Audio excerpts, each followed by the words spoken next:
Bonjour à vous tous, chers compatriotes, chers amis du Congo. Je suis ravi de vous retrouver à l'approche d'une nouvelle année 2025. Cette année 2025 doit absolument être pour la République démocratique du Congo l'année de la libération, l'année aussi de la fin de cette guerre qui nous frappe depuis un quart de siècle, et surtout l'année de la concorde nationale afin que le pays puisse retrouver son unité et que le pays puisse aller de l'avant pour son développement. Et donc, je vous reviens aujourd'hui pour parler de trois sujets.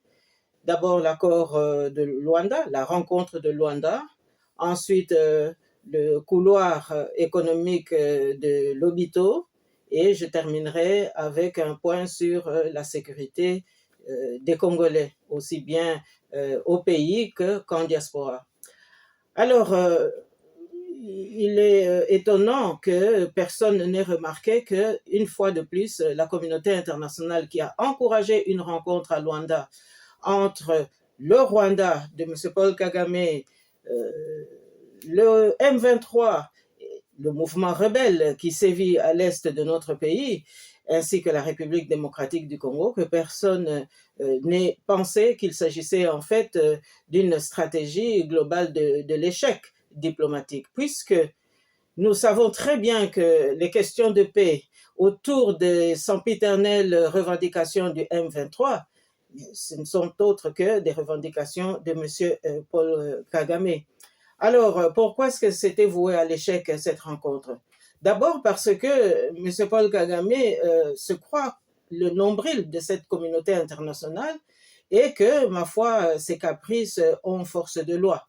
Et de l'autre côté, nous avons M. Félix Antoine Tshilombo Tshisekedi, qui avait déclaré il y a peu qu'il ne se rendrait jamais à une rencontre avec M. Paul Kagame, lequel Paul Kagame, il ne le rencontrera qu'au paradis.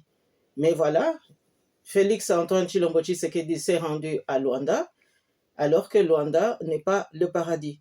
Et donc, une fois de plus, la voix du peuple congolais a été étouffée par le tourbillon des caprices à la fois de M. Kagame et de M. Tshisekedi. Et donc, je crois que là, une fois de plus, nous avons la preuve qu'on ballotte le peuple congolais depuis un quart de siècle dans des rencontres qui, en fait, sont vouées tout simplement à faire gagner du temps aux prédateurs et aux artisans de la balkanisation de notre pays. Le deuxième sujet concerne le couloir de Lobito. J'ai entendu beaucoup de commentaires vanter la viabilité d'un tel projet, mais qu'il appartient plutôt aux Congolais de faire valoir aussi leurs revendications ou en tout cas leur volonté de développement. Je suis vraiment étonné de constater que personne n'ait pensé qu'il pouvait s'agir d'un piège pour le peuple congolais. Car inviter la République démocratique du Congo à signer cet accord, ce couloir qui amènerait nos matières premières du Katanga vers l'Obito, mais est-ce que ça ne vous rappelle pas, chers amis, chers compatriotes, que ça rappelle le précédent accord qui avait été signé entre l'Union européenne et le Rwanda en février 2024 sous la présidence de la Belgique, ancien pays colonisateur.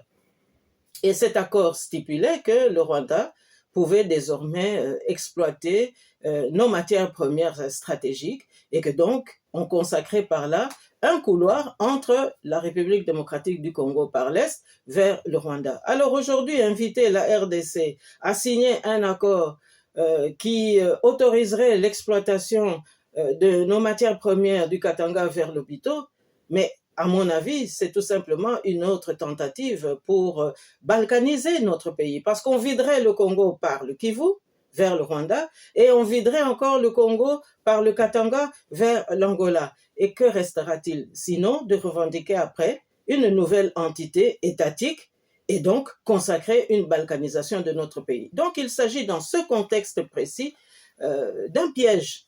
Et moi, je m'en voudrais justement de laisser cet élément sous silence et je crois que nous avons le devoir de réveiller l'opinion de sorte que nous puissions d'abord exiger une clarification de l'accord que l'Union européenne avait signé avec le Rwanda concernant nos matières premières Pourquoi est-ce que je dis cela? Mais tout simplement parce qu'en 1960, la résolution 1514 des Nations Unies consacrait le respect des frontières héritées de la colonisation et de surcroît le respect aussi de la souveraineté des matières premières des pays qui en possédaient.